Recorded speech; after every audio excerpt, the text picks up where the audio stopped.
I'd like to introduce John W. Lanza, the author of Shot Down Over Italy, a true story of courage and survival in Nazi-occupied Italy during World War II. He graduated from Bates College in 1967 and has an MBA from Baruch College. Lanza taught undergraduate and graduate courses on payments systems for over 25 years. He was a banker in New York City for almost 40 years, retiring from J.P. Morgan Chase in 2006. Upon his retirement, while taking care of his 92-year-old father, he spent some time with his 90-year-old uncle and learned of the story that became Shot Down Over Italy. Lanza has 5 grown children and 5 grandchildren. He lives with his wife Diana in Caldwell, New Jersey. Ladies and gentlemen, Mr. John Lanza.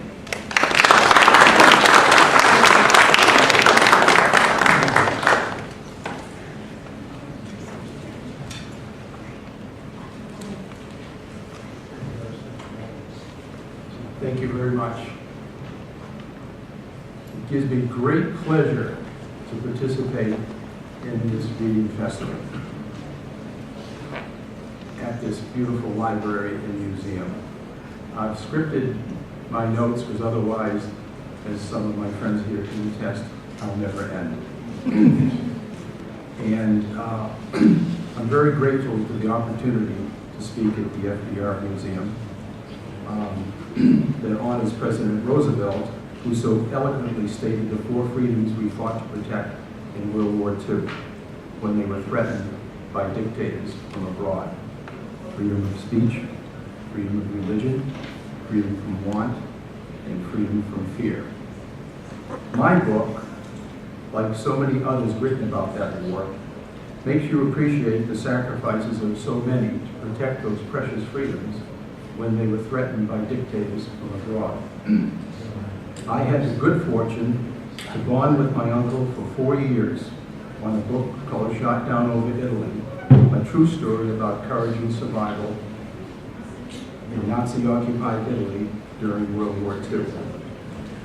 Can you imagine being shot down by Nazi cannons, walking through a village the next day occupied by Nazis, hiding in a cave next to the village for 2 months with Germans garrisoned in the village, having partisans risk their lives to help you evade capture, surviving the ordeal, and then not being able to talk about it for over 60 years. Well, my Uncle Bill Lanza, Uncle Willie to me, was in that situation, as was another airman, Alfred Todd, who hid in a cave with him in Italy during the summer of 1944. This book is, among other things, a thank you to the Italian partisans who risked their lives to help 2 Americans during the summer of 1944.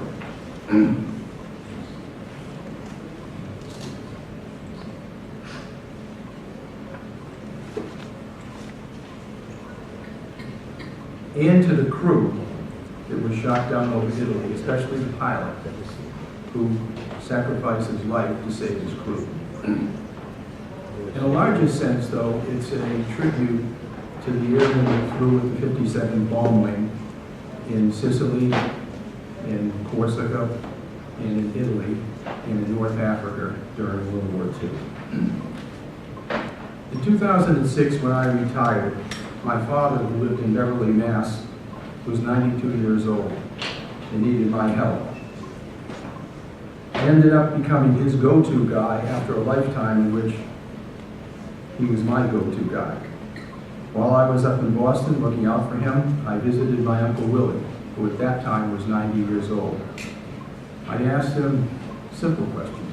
Hey, Uncle Willie, what happened to you during the war? I knew that he'd been missing in action, but I never knew the story, even though he and his family lived upstairs from us growing up.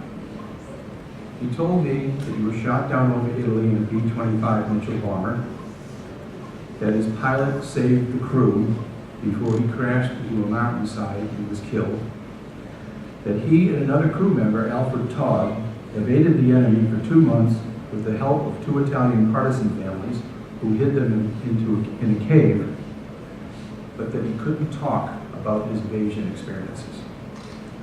He told me that after evading the enemy for 2 months, he was liberated and then interviewed by military intelligence, who made him certify in writing to keep his evasion experiences secret.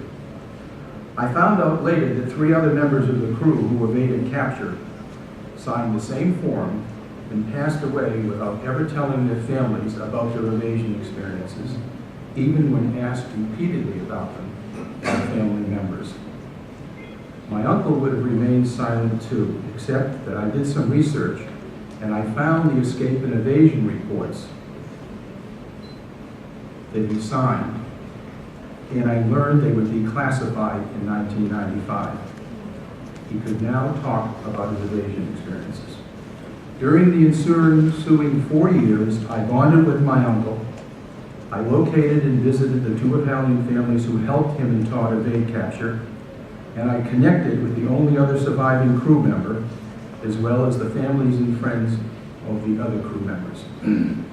Along the way, I pieced together this captivating, true story with many fascinating aspects, including a pilot who put his crew's safety above his own, airmen who trusted partisans with their lives, partisans who risked their lives to honor this trust, airmen who as prisoners of war survived inhumane conditions, and families who struggled to deal with the cruel realities of war.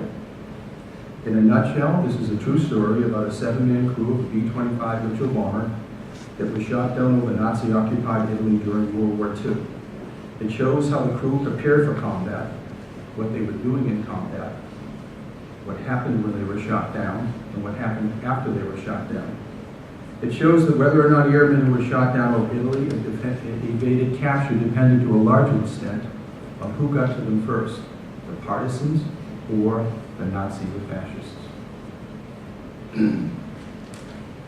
It shows the inhumanity of war, as well as the humanity of those surrounded by war.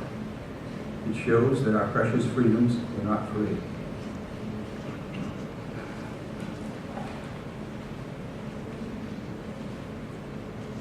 The cost was very, very high.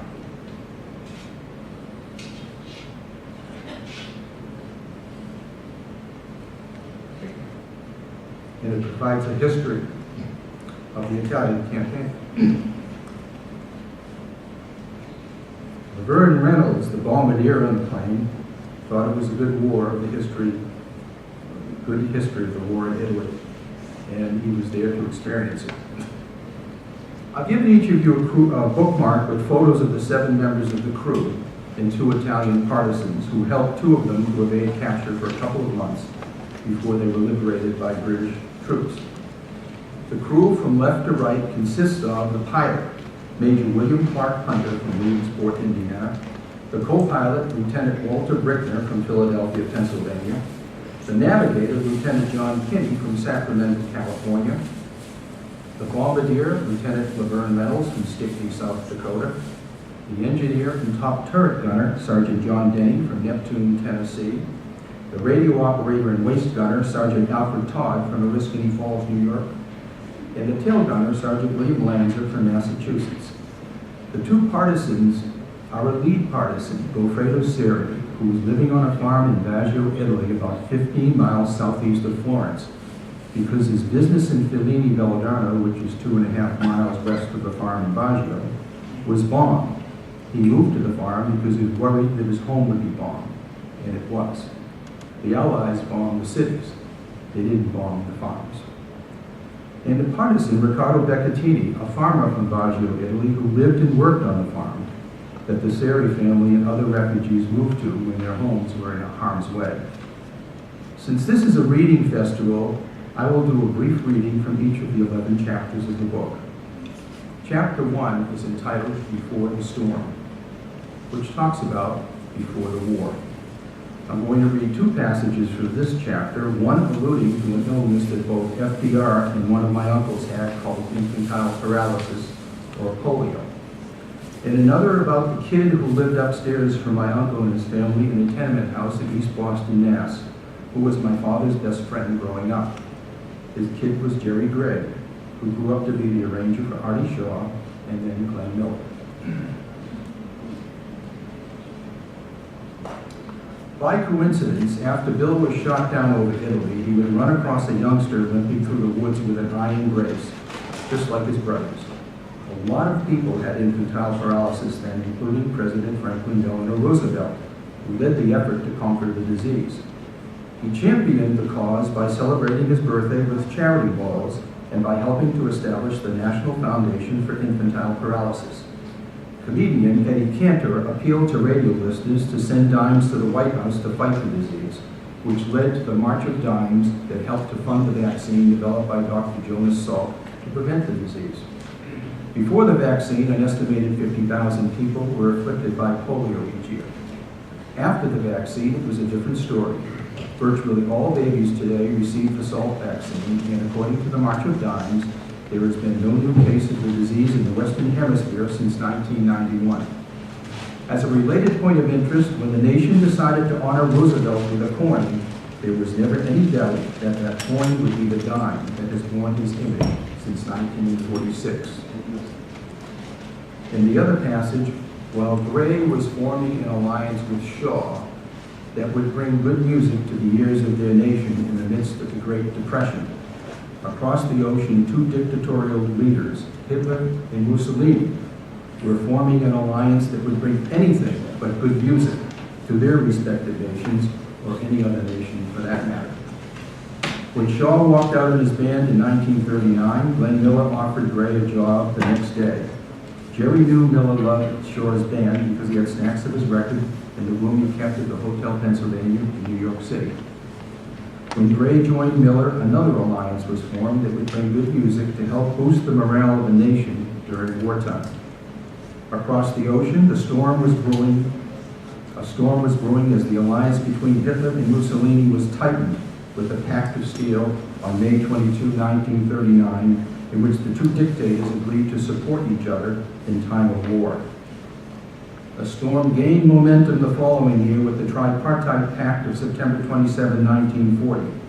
This brought Japan into the fold to form the Axis powers that would wreak havoc on the world and, in the end, on their respective nations. Chapter 2 is entitled Preparing for the Storm, and it talks about how we mobilize. This passage mentions one of the many interesting ways in which airmen were trained for combat. To address the critical need to quickly identify aircraft, Army Air Force psychologists developed a training apparatus called a tachistoscope. The device flashed images of friendly and enemy aircraft, starting with large images flashed at slow speeds and gradually decreasing the size of the images in time of exposure. Eventually, pilots and gunners were able to identify the speck of a plane in the distance in 1/100th of a second. This was a form of subliminal training that is effective because the human brain is able to take in all the information it needs to build a response to an image flashed in 1/100th of a second. Bill was impressed. Quote, "It was quite a course." Chapter 3 is called Italy in Chaos, and it shows how Mussolini, in his effort to restore Italy's power and prestige to the world, brought war to his country, making it a battleground in which many civilians were killed and many towns were destroyed. This passage relates the view of many Italians about the Italian campaign. Since Italy was a battleground in World War II, its citizens have experienced the cruelty of war firsthand and have a strong incentive to prevent the country from becoming a battleground again. Mussolini's lost bid for world power brought terrible suffering to its citizens and incredible destruction to many of its towns. What's more, the suffering was inflicted upon many civilians who never supported him to begin with. In a dictatorship, there is a great risk associated with expressing views against the dictator, and most citizens are not prepared to take that risk. Chapter 4 is entitled Bombs Away, and it describes the bombing taking place in Italy. This brief passage provides my uncle's thoughts on flying combat missions. The way Bill saw it, nobody liked going on bombing missions, but this was war, and in times of war, you do what you have to. He says, quote, "The crews were unbelievable. They had nerves of steel. Every time we went up, it got a little harder, but everyone pushed themselves. Most of us were tense on the bomb run. After the bombs were released, it was time to get away. He thought Captain Cooper said it best, quote, let's get the hell out of here." Chapter 5 is entitled Shot Down. And it took me forever to write because it's such an important chapter and because different people had different recollections of that event. This passage explains why. Almost 3 minutes into the bomb run and 35 seconds before bombs away, disaster struck. Hunter's plane was pounded by enemy flak. Brickner said later that flak fragments struck the right engine wings and fuselage. Walmsley, who was flying in a British Spitfire as an escort, later reported that the aircraft received a direct hit in its right engine. Kinney thought the first burst of flak hit the nose, wounding Reynolds, and that the second burst knocked out the right engine, cut the hydraulic system, and penetrated the oil lines.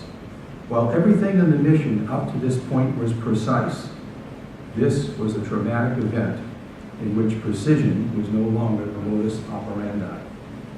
65 years later, Reynolds, who was in the know, said it wasn't hit and that he wasn't wounded.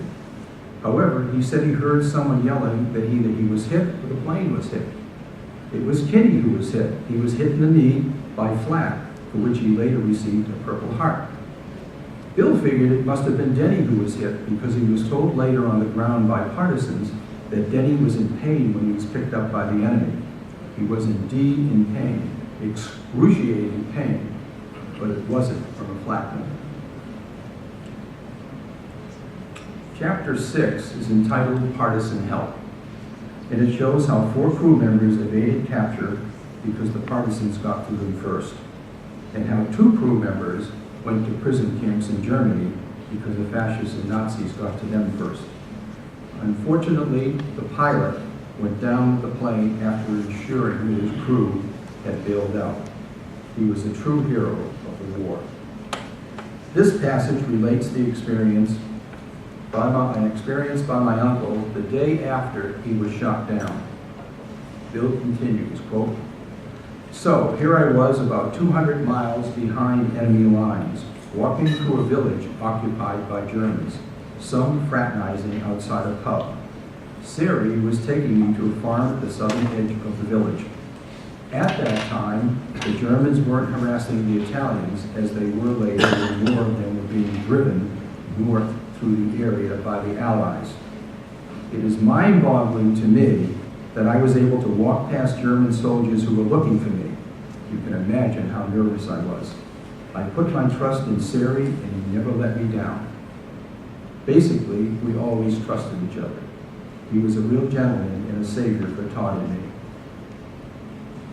Chapter 7 is entitled Evading the Enemy, and it tells of many experiences the 2 Americans had in evading the enemy for a couple of months. This passage mentions one worry of the 2 Americans, as well as a movie star who was an Army Air Forces gunner during the war. Bill adds, quote, "Sometime, Rigo's younger brother, Amerigo was the son, 16-year-old son of Goffredo, and his brother was Bruno, 14-year-old, would come to the cave with him, but we were concerned about him after hearing that after being scolded by his father once, he threatened to tell the Germans about us. He was a youngster, and we figured he might not know the consequences of doing something like that. Fortunately, he never carried out his threat, but that always had us on edge." Quote, "Sarah used to visit us regularly. When he did, he would stand on the hill and look out over the valley, careful not to be seen. Once he asked us if we knew Clark Gable. The Italians liked the American films, especially the Westerns. He knew that Gable had joined the Army Air Forces and wondered if we might have run across him. We also knew that he signed up, but we never ran across him. A lot of movie stars signed up, hoping that others would follow their lead, because people looked up to them." Chapter 8 is entitled The Approaching Front. and it depicts the chaos when the battlefront reached the farm, near where the two Americans were hiding in a hilltop cave. This passage mentions how the Allies supplied the partisans, and how one supply drop wasn't appreciated by my uncle and his cave-mate Todd. Bill remembers one harrowing night drop by a cub. Cubs dropped supplies for the partisans at night. A partisan would signal the location by lighting matches. On that night, Ricardo was in a field near our hill signaling for a drop. The Germans saw the light and unleashed an artillery barrage with shells landing all around us. In a situation like that, you just pray that a shell doesn't land on you. There was another Cub incident that he never forgot. Quote, one night, a flare went off right over our heads. It lit up the whole area, and we were praying nobody saw us on the hill. After the flare went out, we heard a whistling noise. We both knew what that meant. Quickly, I made a beeline for the cave, and Todd dove on top of me. He crushed me on my nose, smashed against the floor of the cave. Then we both felt the concussion. It was so powerful that it lifted us off the ground. We were just lucky that our name wasn't on that bomb. The next day, we heard that the bombing that night killed a civilian in the village.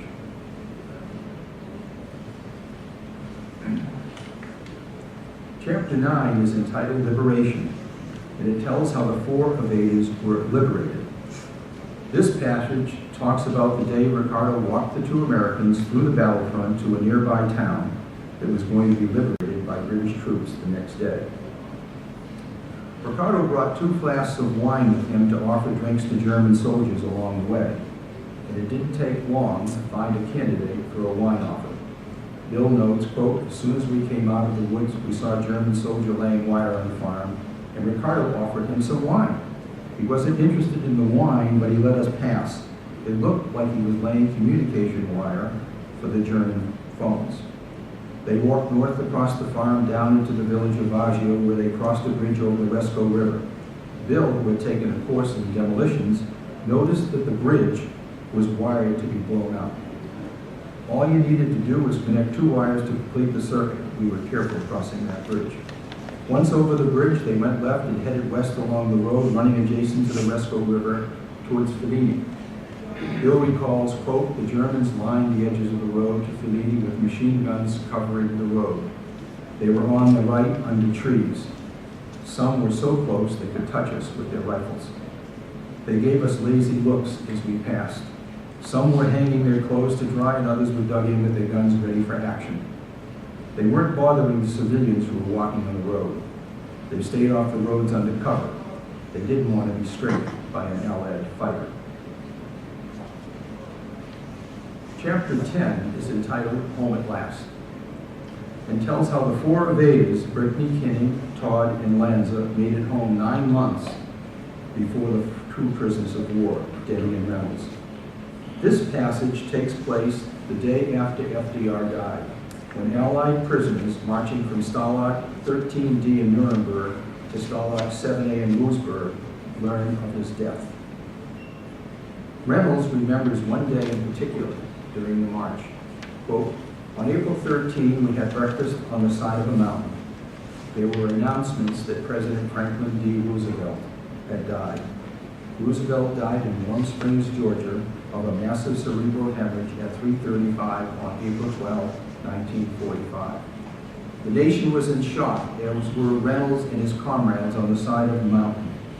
However, while the world paused to mourn the loss of a great leader, Reynolds and his comrades had to keep marching until they reached Stalag 7A. Prisoners from other prison camps were also flooding into Stalag 7A, driven from their prison by advancing Allied troops. As a result, there were about 130,000 prisoners crowded into that prison camp. The prisoners represented Allied military personnel from different nationalities, such as American, British, Russian, French, Polish, and others, that had one thing in common. They were all miserable, but hope was in the air.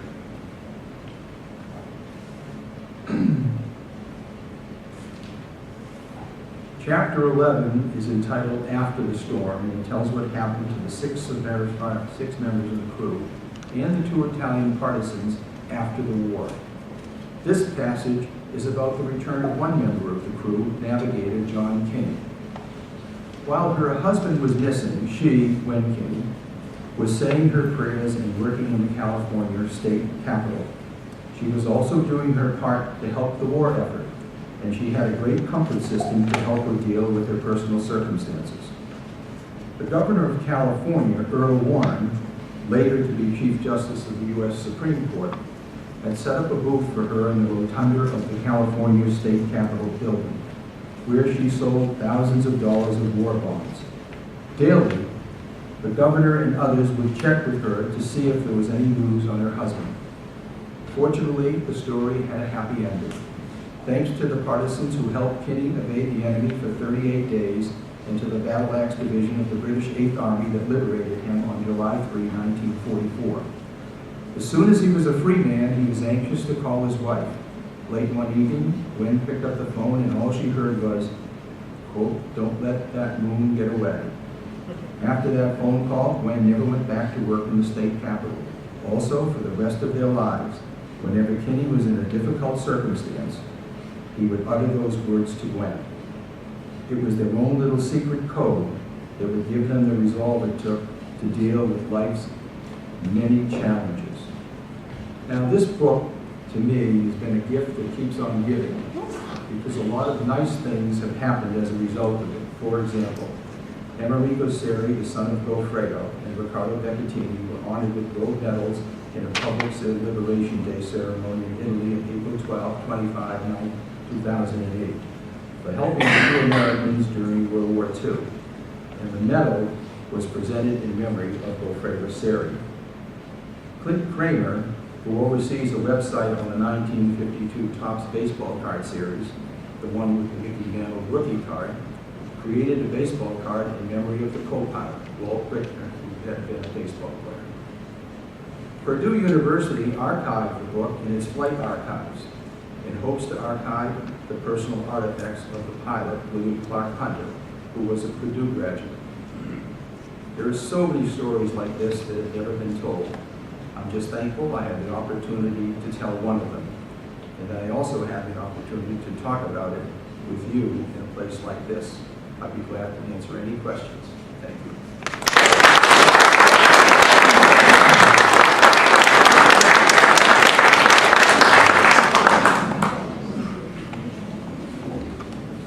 Yes, sir. Was their squadron involved in the Monte Casino bombings?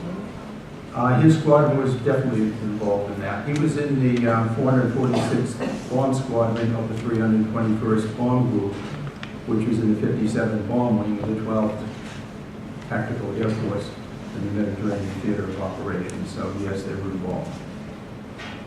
Dropping 453 tons of bombs on February 15th and 1,100 tons of bombs on March 15th. Which provided the Germans pulverized the town in the mountain. Yes. Which provided the Germans with cover, great with shelter. Cover, right. They took advantage of that. It didn't work out as the Allies planned.